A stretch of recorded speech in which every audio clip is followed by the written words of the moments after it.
Hello everyone, welcome to DNA. और team India ने दूसरा टी20 बहुत ही रोमांचक तरीके से तिलक वर्मा की एक, मैं कहूंगा, पावरफुल नॉक, और अभी तक बिल्कुल आउट ही नहीं हुए साउथ अफ्रीका में दो नॉक्स के बाद, और 2 विकेट से मैच जीत लिया है। और सेकेंड टी20 भी टीम इंडिया ने अपने नाम करके 2-0 से सीरीज में अपनी बढ़त बना ली है। मेरा नाम है अर्पित हुए और मेरे साथ है लव।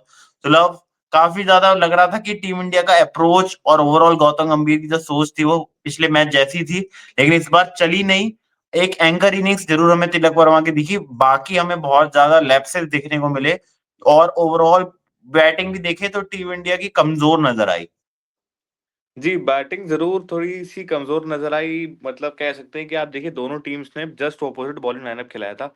जहाँ इंडिया आपको एक तरफ बॉलिंग में स्पिन फ्रेंडली साइड ज़्यादा ले जाती हुई नज़र आई आपको। वहाँ पे उन्होंने हम्म। प्रेडिक्ट किया था कि स्पिन फ्रेंडली पिच है तो आपको स्पिनर ज़्यादा भरने चाहिए। आपके पास एक पार्ट टाइम हार्दिक पांड्या के रूप में थे, एक फुल टाइम बॉलर आपके पास अर्शदीप थे सिर्फ़ पेसर्स की बात करें तो। वहाँ दूसरी ओर आप जी। देखेंगे तो इंग्लैंड आपको एक के बाद एक पेसर क्या दिखाएगी कि आप मार्कवुड को भी आप यूज़ कर रहे थे, ओवरटोन को भी आप यूज़ कर रहे थे, कार्स के साथ भी आप गए थे। तो काफ़ी आपको पेसर की तरफ आपको झुकाव नज़र आया इंग्लैंड की टीम का, जो शायद उनके लिए ठीक भी रहा, बट कहीं न कहीं उसकी वज़ह से वो बैक फुट पे भी चली गई। क्योंकि आप देखिए लिविंगस्टन को जिस तरीके से एंड में लेके आए उन्होंने, लिविंगस्टन ने विकेट्स निकाले। शायद आप स्पिनर्स का यूज़ ज़्यादा बेहतर तरीके से कर सकते थे, जिसकी वज़ह से आपको एक ज़्यादा बेहतर एक अपर एज मिलता, जो शायद इंडिया को मिला। और इंडिया ने ये मैच मुझे लगता है कि बहुत ही कैजुअली ले लिया था सेकंड इनिंग्स में, और हर बार वो सेम अप्रोच के साथ उतरना कि आप 250 के पीछे ही जा रहे हैं, वो हर बार शायद आपको आपके काम नहीं आएगा। आपको कभी-कभी 165 रन के अगर आप जा रहे हैं पीछे, तो आपको उसके अकॉर्डिंग कभी-कभी एक एंकर इनिंग्स भी खेलनी पड़ती है, जो कि तिलक वर्मा ने आज खेली। और मुझे लगता नहीं कि तिलक वर्मा की जगह किसी भी प्लेयर में इतनी मैच्योरिटी है इस पूरे लाइनअप में, कि वो एक एंकर इनिंग्स खेल सकता है। आप संजू सैमसन की जी। बात कर लीजिए, आप अभिषेक की बात करिए, आप सूर्या की बात करिए, ध्रुव जुरैल ज़रूर मुझे नज़र आते हैं कि एक मैच्योर प्लेयर हैं, क्योंकि टेस्ट में मैंने उनको देखा है ऐसी इनिंग्स खेलते हुए। हार्दिक पांड्या पे भी आप बिल्कुल ऐसा नहीं कि आप प्रेशर में बिल्कुल एक्सपेक्ट कर सकते हैं कि हमेशा परफॉर्म करेंगे, करेंगे। वॉशिंगटन सुंदर का भी डाइसी रहता है। तो ये थोड़ा एक मुझे लगता है कि इस टाइम पे इस साइड से थोड़ा ये चीज़ मिसिंग है कि एक एंकर इनिंग्स खेलने वाले प्लेयर्स एक आपको एक आध चाहिए होते हैं टी20 साइड में। वो तिलक वर्मा ने आज मुझे लगता है कि फिल करी जगह काफ़ी अच्छी तरीके से। बिल्कुल। और ओवरऑल भी अगर हम देखें तो आज इंडिया की इनिंग्स में हमें काफी ज्यादा लैप्सेस दिखे। इंग्लैंड की जरूर पहले बैटिंग की बात कर लेते हैं कि किस तरीके से ओवरऑल बैटिंग रही। तो शुरुआत में अगर हम देखें तो 165 रन बनाए थे, जिसमें Phil Salt 4 run, Ben Duckett 3 run, Jos Buttler भी 45 रन की एक और अच्छी इनिंग्स उन्होंने खेली। और इसके अलावा अगर हम देखें तो फिर से हमें बीच में देखने को मिला हैरी ब्रूक, वो एक तरीके से बिल्कुल फ्लॉप शो उनका अभी भी बरकरार है। लियम लिविंगस्टन दोनों ही 13-13 रन। फिर जेमी स्मिथ 22 रन, उन्होंने एक जरूर आज उनका एक डेब्यू मैच था इंडिया में, वो अच्छा मैच उनका गया, 180 की स्ट्राइक रेट थी, लेकिन बड़ी इनिंग्स देखने को नहीं मिली। लास्ट में जरूर कहेंगे कि पिछली बार जो 133 थे वो ब्राइडन कार्स ने पूरा किया, 31 रन बनाए, और 180 की स्ट्राइक रेट थी, वो सबसे इंपॉर्टेंट थी, जिसलिए इंग्लैंड का स्कोर 165 तक पहुंचा। बिल्कुल। और बॉलिंग की बात करते हैं किस तरीके से इंडिया की बॉलिंग रही, तो मुझे लगता है कि हमने फर्स्ट इनिंग्स में भी कवर करी है। आप जाके हमारा वो वीडियो देख सकते हैं कि हमने डिटेल्ड एनालिसिस किया है उसमें, फर्स्ट इनिंग्स किस तरीके से रही इंडिया की, क्या बेहतर कर सकती थी। इन शॉर्ट बताएं हम्म। तो अर्शदीप काफी महंगे रहे, 10 की इकॉनमी के आसपास। हार्दिक पांड्या 2 ओवर में 6 रन दे के 1 विकेट लिया, 3 की इकॉनमी। वॉशिंगटन सुंदर हमेशा की तरह 1 ओवर मिला, 9 रन दे के 1 विकेट इन्होंने लिया। अक्षर पटेल 2 विकेट चटकाए जरूर, बट 32 रन इन्होंने कहा, ठीक ठाक मेरे हिसाब से इनका स्पेल रहा। रवि बिश्नोई विकेटलेस गए एज यूजुअल, हमेशा की तरह। या तो लेंगे तो 4-5 विकेट लेंगे, या तो बिल्कुल ही नहीं लेंगे। तो उनका ऐसे ही चल अभी रहा तक है, तो 4 ओवर इस में 27 इस रन। पूरी सीरीज में एक भी विकेट नहीं लिया उन्होंने। हाँ, अभी 2 मैचेस हुए हैं, दोनों में विकेटलेस गए हैं। वरुण चक्रवर्ती विकेट चटका रहे हैं, लेकिन आज थोड़े महँगे साबित हुए, जो कि यूजुअली हमें उनके एंड से नहीं देखने को मिलता है कि उनकी इकॉनमी 9 के ऊपर रहे। अब 8 के ऊपर भी नहीं जाती इनफैक्ट, और आज 9.5 की उनकी इकॉनमी थी। अभिषेक शर्मा 1 ओवर डाला और वहाँ पे विकेट ज़रूर चटकाया, बट 12 रन भी उन्होंने खा लिए उस ओवर में। तो ये थी इंडिया जी। की बॉलिंग। जी, वहीं इंडिया की बैटिंग देखें तो शुरुआत में जो पिछली अगर हम मैच की बात करें तो उसमें संजू सैमसंग और अभिषेक शर्मा की एक बहुत ही क्रूशियल इनिंग्स थी। और इस मैच में जरूर दोनों तोड़-फोड़ तरीके से आए, लेकिन संजू सैमसंग जिस तरीके से शुरुआत में और अभिषेक शर्मा दोनों ही जल्दी आउट हुए, और सस्ते में 5 रन पे संजू सैमसंग, और उससे पहले एलबीडब्ल्यू आउट हुए मार्कवुड के खिलाफ अभिषेक शर्मा। वहीं तीसरी ओर अगर हम देखें जो नंबर 3, वो आज फिर से तिलक वर्मा, आपको हम बता दें 300 से ज्यादा रन बना चुके हैं और अभी तक वो आउट नहीं हुए हैं। ये हम साउथ अफ्रीका से बात कर रहे हैं। तिलक वर्मा अभी तक अनबीटन सबसे ज्यादा रन बनाने वाले बल्लेबाज भी बन चुके हैं। और उसके बाद हम देखें तो सूर्य कुमार यादव, इनका भी मैं कहूंगा बहुत दिनों से फ्लॉप शो चल रहा है, कोई एक क्रूशियल इनिंग्स हमें देखने को नहीं मिली है। India versus south Africa series में भी देखा, उससे पहले हमने श्रीलंका में भी देखा, बांग्लादेश के खिलाफ भी देखा, और अब हम देख रहे हैं यहाँ पर फिर से इंग्लैंड के खिलाफ। बहुत ही ज्यादा मैं कहूंगा ठंडा परफॉर्मेंस, जरूर कप्तान होने के बाद हमने देखा है बहुत प्लेयर्स को जिस तरीके से रोहित शर्मा पे सवाल उठते हैं, सूर्य कुमार यादव भी बहुत दूर नहीं है जिस तरीके से उनका अगर हम इंडिविजुअल परफॉर्मेंस देखें वो काफी ज्यादा नीचे होते जा रहा है। वहीं आज बिल्कुल। रिंकू सिंह और ध्रुव जुरैल, आज अगर हम देखें रिंकू सिंह और नीतीश कुमार रेड्डी, रिंकू सिंह को जरूर चोट थी लेकिन ध्रुव जुरैल को लाना और नीतीश कुमार रेड्डी जो आपके लिए अच्छा करते आए हैं, बिना उनकी इनिंग्स के उनको चेंज कर देना और ध्रुव जुरैल को लाना वो भी आज नहीं चला। वहीं हार्दिक पांड्या, आज उनकी तरफ से भी एक क्रूशियल इनिंग्स खेली जा सकती थी, वो नहीं खेली। वॉशिंगटन सुंदर ने जरूर कहूंगा कि बहुत ही क्रूशियल इनिंग्स खेली, जरूर वो एक नो बॉल के बाद मैच पलटा जब मार्कवुड ने फिर उनको नो बॉल कराई तो फ्री हिट से छक्का मारा और उसके लगातार बाद 2 चौके, वहां से मैच थोड़ा इंडिया के पकड़ में आया। लेकिन कहीं ना कहीं ओवरऑल देखे तो किसी ने भी स्मार्ट वर्क किया उस तरीके से नहीं देखा कि कैलकुलेट कैसे करें अपनी पारी को। वहीं अक्षर बिल्कुल। पटेल भी मारते हुए आउट हुए।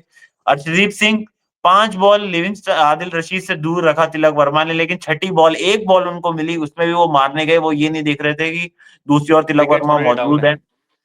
जी, मैं बिल्कुल। वही बात कर रहा हूँ अर्पित की, ये मैच्योरिटी, सेंस ऑफ मैच्योरिटी अब आपको बहुत कम खिलाड़ियों में नज़र आएगी, जो आपको नंबर आज 3 और तिलक वर्मा नंबर ने जिस 10 तरह की। सीधे रवि बिश्नोई से देखने को मिली। उन्होंने जरूर जो हाँ, चौका हाँ। भी लगाया तो उस मोमेंट पे लगाया जब मैच इंडिया की पकड़ में था, ना कि जब दूर बिल्कुल। था। बिल्कुल, बिल्कुल, और उस चौके से और रिलीज़ हो गया जो प्रेशर बना हुआ था, कहीं न कहीं रनर बॉल बिल्कुल। चाहिए था, उस चौके से काफ़ी रिलीज़ हो गया, उसके बाद अगली बॉल पे फिर से स्वीप मारने की कोशिश कर रहे थे और वो एलबीडब्ल्यू होते तो बचे थे। वो पिचिंग आउटसाइड लेग थी, वरना वहाँ पे भी हम्म। काम तमाम था, फिर आखिरी विकेट पे बात आ ही जाती। और वरुण हम्म। चक्रवर्ती बैटिंग कैसी करते हैं ये तो हम सब जानते हैं, इसमें तो कोई कोई बात छुपी ही नहीं है बिल्कुल। जी। तो मुझे लगता है अर्पित, नंबर 3 का जो बल्लेबाज होता है, वो एंकर इनिंग्स में तो स्पेशलिस्ट होता ही है। जो प्रेशर मैचेस से निकालने की जो सिचुएशन में जो काबिलियत होती है ना, इंडिया में बहुत समय से वो भी बहुत ज़्यादा नंबर काबिलियत 3 को ही नज़र आ रही थमाई है। जाती है। हाँ, उन्हीं को नंबर 3 को दबाया जाती है, क्योंकि विराट कोहली बहुत समय से काम करते हुए आ रहे थे और मुझे लगता है अब लंबे समय तक तिलक वर्मा आपको वो काम करते हुए नज़र आएँगे, क्योंकि तिलक लेकिन वर्मा। लेकिन ओवरऑल अप्रोच सर, मेरे को लग रहा है अभी भी अगर बात करें लव, तो ओवरऑल अप्रोच मुझे टीम इंडिया का कहीं डायरेक्शनल कहीं कहीं पर दिखता है कि खराब है। अगर यही अगर वो फर्स्ट इनिंग्स में खेल रही होती और फिर वो हुँ। मारने के लिए जाती कि आपको टारगेट सेट करना है तो समझ में आता, लेकिन आपके सामने देखिए, कोई मुझे टारगेट लगता है। है कि एक एग्रेशन के लिए जाने जाते हैं गंभीर, कि हाँ, एग्रेसिव अप्रोच रखते हैं खेलने में, क्योंकि टी20 जो है वो एग्रेसिव खेलने का तरीका ही है उसको। तो मुझे लगता है कि उसमें वो उतना ज़्यादा लीन हो गए हैं ना, कि वो यही नहीं देख रहे हैं कि वो चेज़ कर रहे हैं कि वो पहले बैटिंग कर रहे हैं। हाँ, उनको ये है कि वही वही सिर्फ़ आपको एग्रेशन। अगर ऐसा नहीं होना ना कि अगर आप 15 ओवर में चेज कर लेंगे तो नेट रन रेट आपका बेटर हो जाएगा, यहाँ पर आपको हाँ। मैच जीतना इंपॉर्टेंट है बस। हाँ, क्योंकि फिर जहाँ नेट रन रेट चाहिए था, वहाँ तो हार के चले आए डब्ल्यूटीसी में डब्ल्यूटीसी में। अब ये जी। मतलब यहाँ पे नेट रन रेट का आपको क्या करना है? यहाँ पे आप जीतिए, क्लीन स्वीप करिए, थोड़ा दुःख कम कराइए आप डब्ल्यूटीसी फाइनल में ना पहुँचने का। बाकी अब आगे देखते हैं, बिल्कुल। ओडीआई में चैंपियंस ट्रॉफी आ रही है, वहाँ पे भी बहुत दारोमदार रहने वाला है, वो कैसे रहता है, वो जी, देखते हैं। वहीं दूसरी ओर बॉलिंग देखें तो वो आज शर्मनाक रही है जोफ्रा आर्चर की। पिछले मैच में जरूर उन्होंने अच्छी बॉलिंग की थी लेकिन आज 60 रन दिए, वही मेरे को लगता है ज्यादा सबसे ज्यादा इंग्लैंड को चुभेंगे। जी, उसके 15 की अलावा इकॉनमी सब। है अर्पित, 15 की इकॉनमी है जोफ्रा आर्चर की, और मुझे लगता है कि यहीं पे पीछे मात खा गई, क्योंकि आप देखिए Archer, would, hmm. Cars, overturn सबसे हो अच्छा गए आज और परफॉर्म मात्र किया है 2 कार्स ने स्पिनर्स। आते ही। हाँ, कार्स ने काफ़ी अच्छी बॉलिंग कराई आज, और कार्स भी इवन बैटिंग वॉशिंगटन भी। सुंदर का। हाँ, और जिस तरीके से लिविंगस्टन देखिए स्पिनर है। अब मैं पेसर्स की बात कर रहा हूँ, पेसर्स में इनकी बॉलिंग कार्स नहीं, मुझे लगता है इंडिया और इनके आप दोनों काउंट करेंगे तो कार्स थोड़ा लाइन और लेंथ में काफ़ी अच्छी तरीके से उन्होंने आज बढ़िया तरीके से बॉलिंग कराई। ओवर्टन का आखिरी कहीं ओवर ना आपको कहीं पता ही है किस अलग तरीके की। अगर आप देखेंगे तो ओवर डिफेंसिव नजर आए आदिल रशीद के सामने। अगर आप देखें हाँ, 14 रन 1 विकेट इतना डिजर्व नहीं करते हैं, और उन्होंने कोई बहुत ज्यादा स्पिन भी नहीं कराई थी बॉल कि और बहुत साढ़े ज्यादा 3 की टर्न हो इकॉनमी, गया हो। वो भी ऐसे मैच में जहाँ मतलब चल रहा है 160 170 का मामला, वहां पे आप आदिल रशीद को नहीं लेने गए। देखिए, बॉलिंग मुझे लगता है कि स्पिन फ्रेंडली पिच थी, ये शायद इंग्लैंड नहीं समझ पाई, क्योंकि देखिए आप लिविंगस्टन जैसे ओवर तो कराते हैं बट पार्ट टाइम तो है ही वो। उन्होंने भी 2 ओवर में 14 रन ही दिए हैं, 1 विकेट लिया है। तो मुझे लगता है कि यही कहीं ना कहीं इंग्लैंड मात खा गई, वरना ये मैच बहुत हद तक इंग्लैंड के हाथ में जा सकता था, अगर आपको यहाँ पे रेहान अहमद भी देखने को मिलते, जो कि एक और अच्छे स्पिनर है इंग्लैंड की या तरफ फिर से। लिविंगस्टन को भी आप ज्यादा बॉलिंग देते और जोफ्रा हाँ, आर्चर को कहीं पर रोक सकते थे आप, हाँ, जो मतलब यहाँ पे दोबारा ये लेके चीज़ आए। है कि बटलर बटलर भाई ने ईगो ले लिया कि मैं तो अब आर्चर से ही विकेट दिलवा दिया और हूँ, तो इवन वहाँ पे मार्कवुड का मामला। भी मैं कहूंगा जो वो लास्ट 3 बॉल्स पर जिस तरीके से हाँ, सुंदर बरसे, वहां से मैच मैं कहूंगा कि पूरा गेम चेंज हुआ। वरना आप पार्टनरशिप देखिए, शुरुआत में सिर्फ 15 रन की थी, फिर 4 रन की रही। एक छोटी सी हमें पार्टनरशिप सूर्य कुमार यादव के साथ जरूर देखने को मिली 39 रन की, जिसमें तिलक वर्मा ने 2 छक्के भी लगाए थे। उसके बाद कोई बिल्कुल। पार्टनरशिप बनती हुई नजर आई नहीं है कहीं पे भी, सिर्फ 10 रन 12 रन ऐसी चल रही थी।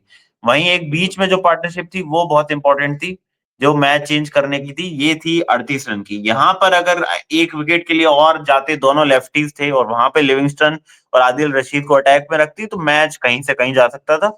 वो टीम इंडिया के फेवर में जरूर हमें देखने को मिला। तो ओवरऑल अब देखें तो 2-0 से आगे, अब यहाँ से मुझे नहीं लगता कि टीम इंडिया को सीरीज हारेगी, चाहे 3-2 हो, 4-1 हो या क्लीन स्वीप हो।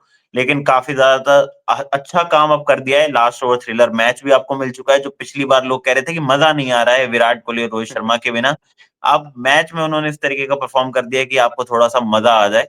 तो वो आप हमारे साथ और मजे लेने के लिए जरूर फॉलो और सब्सक्राइब कर लीजिए डीएनए को, क्योंकि चैंपियंस ट्रॉफी और अभी भी सीरीज में बात करें तो T20 और ओडीआई सीरीज बाकी है, जिसमें अभी देखिए 3 टी तीन ट्वेंटी टी और 3 ट्वेंटी ओडीआई मैचेस बाकी बचे है। हैं और ओडीआई मैचेस बचे हैं। उसके बाद हम लोग चैंपियंस ट्रॉफी पर भी बहुत अच्छी स्पेशल कवरेज आपको देखने को मिलने वाली है डीएनए पर, तो याद रखिएगा हमारे साथ वहां पे भी जुड़ने के लिए। फिलहाल अभी जो मैचेस बचे उस पर थर्ड टी ट्वेंटी है, मैं आपके साथ दोबारा जुड़ जाएंगे फर्स्ट इनिंग्स और ओवरऑल डे की हाइलाइट्स के लिए। तब तक के लिए आप देखते रहिए डीएनए।